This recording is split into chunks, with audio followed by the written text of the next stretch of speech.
Finalmente, o último princípio básico que será relevante para os desenvolvimentos a partir de agora no curso de convecção, que é a segunda lei da termodinâmica. Para sistemas fechados, a segunda lei da termodinâmica irá nos dizer que a taxa temporal de variação da entropia daquela quantidade fixa de matéria contida dentro do sistema fechado, menos a taxa temporal de transferência de entropia junto com aquele calor, com a taxa de transferência de calor, tem que ser igual à taxa de geração de entropia dentro do sistema, que por sua vez deve ser, pela segunda lei da termodinâmica, sempre maior ou igual a zero, sendo o sinal de igual associado apenas a processos que ocorram de maneira reversível. Justamente pela presença desse sinal de maior ou igual, diferentemente dos princípios de conservação da massa, da energia e da quantidade de movimento linear que vimos anteriormente, a segunda lei da termodinâmica não é um princípio de conservação. Portanto, a sua utilidade não reside na determinação dos campos de temperatura, de pressão ou de velocidade, etc, etc. A sua utilidade é um pouco diferente, nós vamos falar um pouco mais sobre isso mais à frente. No entanto, apesar de não ser um princípio de conservação, ainda assim é possível escrever uma equação de transporte de entropia baseada na segunda lei da termodinâmica. Para tanto, precisamos traduzir essa segunda lei da termodinâmica, tal qual escrita para sistemas fechados, para escrevê-la em termos de volumes de controle.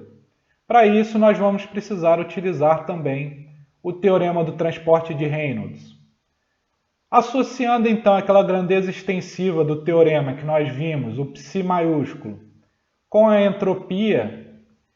e a grandeza intensiva associada, aquela grandeza extensiva por unidade de massa, o psi minúsculo, como sendo a entropia específica, justamente a entropia por unidade de massa, nós podemos então, partindo do teorema do transporte de Reynolds, já simplificado pelo princípio de conservação da massa, que vai nos dizer que a taxa de variação temporal da grandeza extensiva tem que ser igual à integral ao longo do volume de controle do produto da massa específica pela derivada material da grandeza intensiva associada. Nós podemos associar essa taxa de variação temporal da grandeza extensiva com a taxa de variação temporal da entropia contida dentro do sistema fechado, enquanto essa derivada material da grandeza intensiva associada podemos associar com a derivada material da entropia específica. Utilizando então esse resultado e com essas associações feitas, nós podemos então reescrever, traduzir aquele princípio, aquela segunda lei da termodinâmica, tal qual escrita para sistemas fechados, para uma segunda lei da termodinâmica válida para volumes de controle. Portanto, nós temos que a taxa de variação temporal da entropia contida dentro de um sistema fechado, menos a taxa de transferência de entropia junto com aquele calor, com aquela taxa de transferência de calor, tem que ser igual à integral ao longo do volume de controle do produto da massa específica pela derivada material da entropia específica, tudo isso integrado ao longo do volume de controle, menos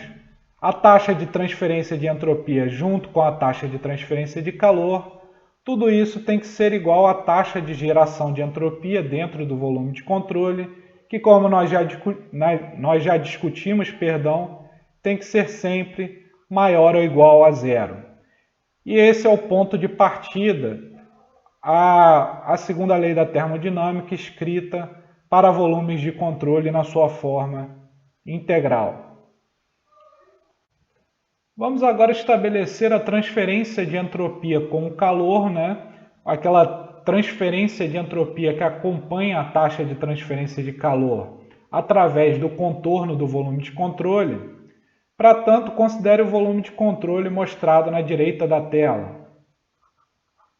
Além disso, considere também um pedaço infinitesimal do contorno do volume de controle que está sendo destacado em azul. Nesse pedaço infinitesimal do contorno do volume de controle atua um vetor fluxo de calor, que é duas linhas, que nós já vimos no contexto do princípio de conservação da energia. O elemento de fluido que ocupa momentaneamente esse pedaço do contorno do volume de controle, ele tem uma temperatura dada na escala termodinâmica T. Além disso, esse elemento infinitesimal de área tem uma área infinitesimal associada, dA, e tem também um vetor normal unitário associado, N. De acordo com a termodinâmica, nós podemos então calcular a transferência de entropia acompanhando esse calor, esse vetor fluxo de calor da seguinte forma. Nós temos que aquela taxa de transferência de entropia, S ponto Q, vai ter que ser igual à integral ao longo de todo o contorno do volume de controle do vetor fluxo de calor escalar o vetor normal, dA, o que dá a nossa taxa de transferência de calor, dividido pela temperatura na escala termodinâmica. No entanto, estamos adotando a convenção de sinais de máquinas térmicas, que nos diz que o calor é positivo quando ocorre a transferência de energia por calor do ambiente externo para dentro do volume de controle. No entanto, nesse caso aqui, se o Q escalar N, o Q duas linhas escalar N, for positivo, a transferência de calor está ocorrendo no sentido oposto do volume de controle para o ambiente externo. Portanto, para cumprir com a convenção de sinais de máquinas térmicas, devemos colocar um sinal negativo na frente da integral ao longo do contorno do volume de controle. Aplicando o teorema da divergência, nós podemos escrever de maneira equivalente essa taxa de transferência de entropia. Nós podemos escrevê-la como menos a integral ao longo do volume de controle, desde que tomemos o divergente do vetor Q duas linhas dividido pela temperatura na escala termodinâmica. Tudo isso integrado ao longo do volume de controle. Além disso, podemos ter dissipações que gerem entropia internamente no volume de controle, o que vai nos dar aquela geração total de entropia que mencionamos anteriormente. Para calcular isso, considere um elemento infinitesimal de volume contido dentro do nosso volume de controle. Dentro desse elemento infinitesimal de volume, nós temos uma taxa volumétrica de geração de entropia S.Ger, três linhas, para indicar que é uma taxa volumétrica. E esse elemento infinitesimal de volume tem um volume dV. A geração de entropia, então, pode ser calculada como S.Ger é igual à integral ao longo do volume de controle da contribuição da geração da taxa volumétrica de geração de entropia em cada um desses elementos infinitesimais de volume, ou seja, a soma dos S.Ger, três linhas, ao longo de todo o volume de controle. Juntando então essas duas expressões com aquela expressão que havíamos obtido para o transporte de entropia para a segunda lei da termodinâmica, podemos obter, portanto, a forma integral da segunda lei da termodinâmica para volumes de controle como sendo a integral ao longo do volume de controle do produto da massa específica pela derivada material da entropia específica integrada ao longo do volume, menos a integral ao longo do volume de controle, só que lembra que é menos vezes o menos, né? Vezes o menos aqui do S.Q, então nós vamos ter um sinal positivo aqui, da integral ao longo do volume de controle, do divergente do vetor fluxo de calor dividido pela temperatura na escala termodinâmica, integrada também ao longo do volume, que vai ser igual à integral ao longo do volume de controle da taxa volumétrica de geração de entropia, S.ger 3 linhas, que por sua vez, pela segunda lei da termodinâmica, deve sempre ser maior ou igual a zero, o que compreende a nossa segunda lei da termodinâmica na forma integral aplicada a um volume de controle. Partindo da nossa relação para a segunda lei da termodinâmica, válida para volumes de controle, que havíamos obtido anteriormente e que é repetida nessa tela, se nós tomarmos um volume de controle infinitesimal, ou seja, fazendo o volume de controle tender a zero, que para todos os efeitos práticos, conforme já discutimos anteriormente, não vai ser exatamente zero, vai ser aquele V estrela, aquele V asterisco, que representa aquele menor volume para o qual temos propriedades estatisticamente significativas. Portanto, fazendo isso, nós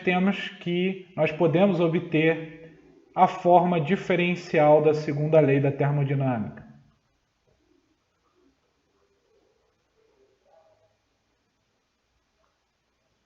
que vai nos dizer que o produto da massa específica pela derivada material da entropia específica, somado com o divergente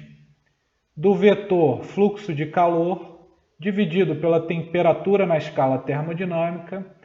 isso tudo tem que ser igual à taxa volumétrica de geração interna de entropia,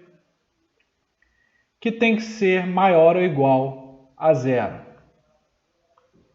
Da discussão que tivemos anteriormente no princípio de conservação da energia, nós temos que o fluxo de calor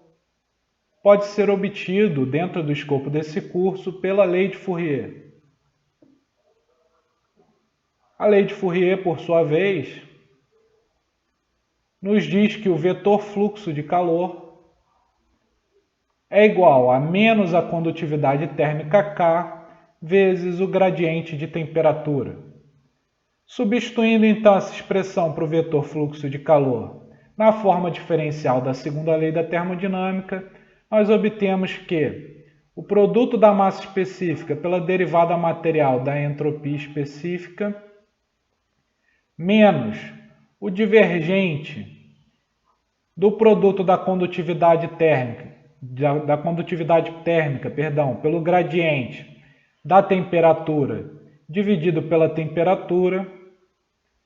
tem que ser igual à taxa volumétrica de geração de entropia, que por sua vez, pela segunda lei da termodinâmica, deve ser maior ou igual a zero. Aplicando uma identidade de cálculo vetorial que vai nos dizer que o divergente de K vezes o gradiente da temperatura dividido pela temperatura pode ser reescrito de maneira equivalente como menos 1 sobre T ao quadrado de K, gradiente de temperatura escalar gradiente de temperatura,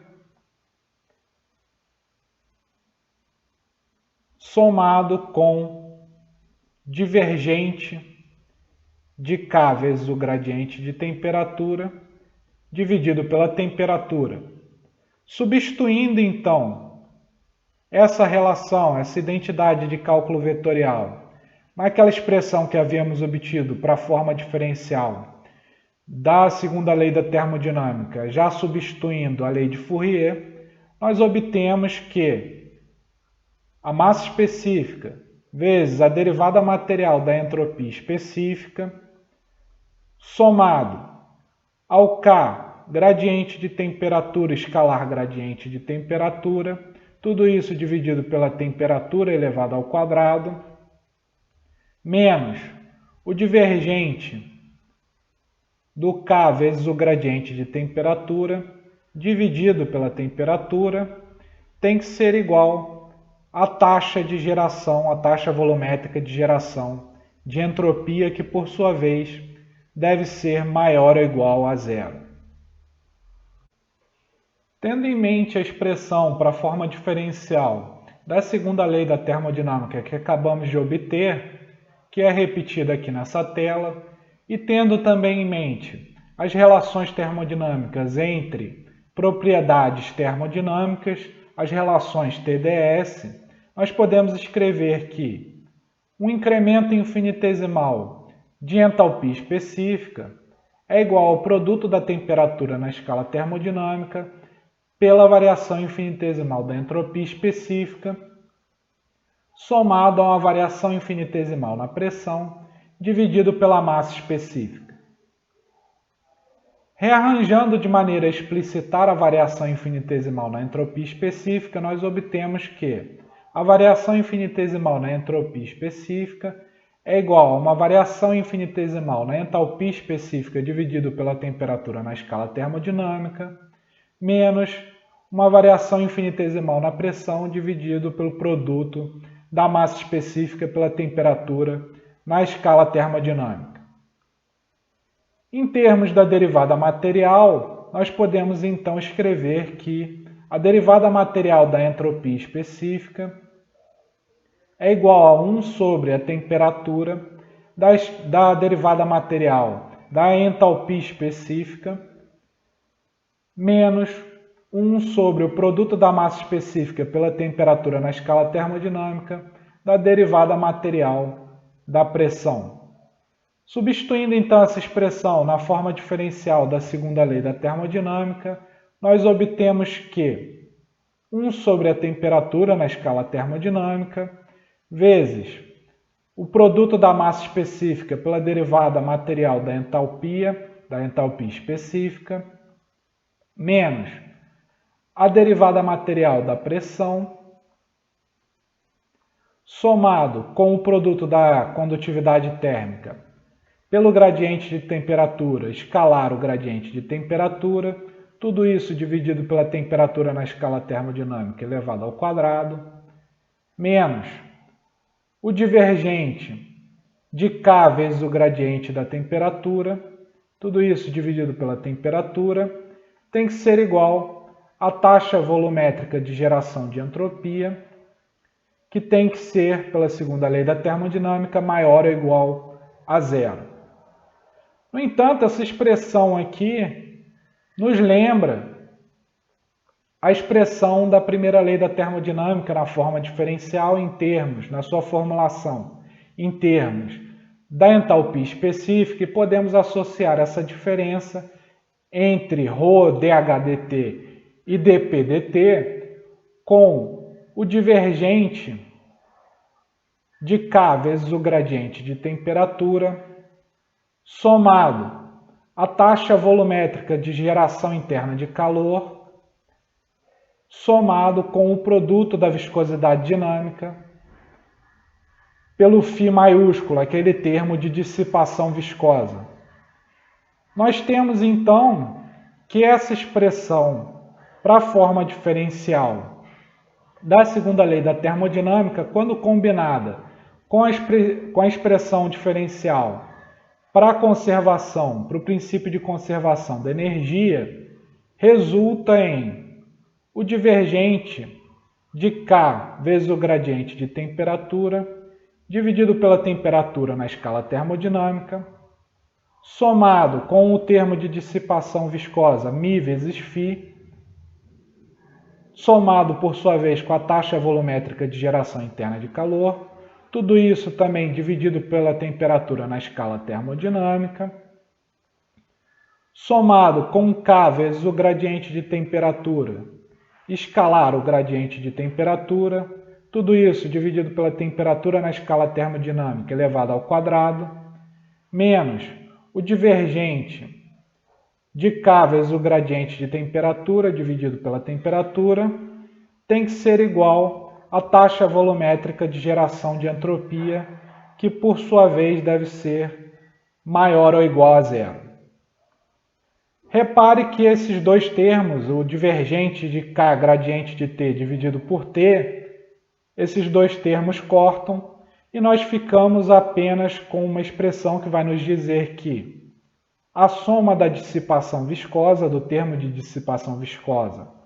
com a taxa volumétrica de geração interna de calor, dividido pela temperatura, somado com K vezes o gradiente de temperatura escalar gradiente de temperatura, dividido pela temperatura na escala termodinâmica ao quadrado. Isso tudo vai ser a taxa volumétrica de geração de entropia, que por sua vez deve ser maior ou igual a zero. A primeira utilidade daquela expressão para a taxa volumétrica de geração de entropia que obtivemos anteriormente e é repetida aqui nessa tela é estabelecer restrições para as propriedades do fluido, tal qual a viscosidade dinâmica e a condutividade térmica, e também estabelecer restrições para aquela dissipação de trabalho ocorrendo internamente no fluido, no nosso volume de controle, que nós chamamos de geração interna de calor e é representada nessa equação por esse Q, três linhas aqui, essa taxa volumétrica de geração interna de calor. Para fazer isso, nós vamos analisar três casos diferentes. No primeiro deles, nós temos fluido quiescente, ou seja, um fluido estático e que, portanto, tem a velocidade, o vetor velocidade nulo em todos os seus pontos. Se o vetor velocidade é nulo, isso implica que aquele φ maiúsculo do termo de dissipação viscosa também será zero, uma vez que ele depende apenas de termos envolvendo gradiente do vetor velocidade e também divergente do vetor velocidade. Além de ser um fluido quiescente, a geração interna de calor também é nula. Portanto, nós temos que o Q, três linhas, também será igual a zero. Isso implica que, de acordo com a segunda lei da termodinâmica, o produto da condutividade térmica pelo gradiente de temperatura escalar gradiente de temperatura, dividido pela temperatura na escala termodinâmica ao quadrado, tem que necessariamente ser maior ou igual a zero. Esse termo do gradiente de temperatura escalar gradiente de temperatura sobre a temperatura ao quadrado, para um caso com diferenças finitas de temperatura, com variação finita de temperatura ao longo do fluido, terá que necessariamente sempre ser maior do que zero.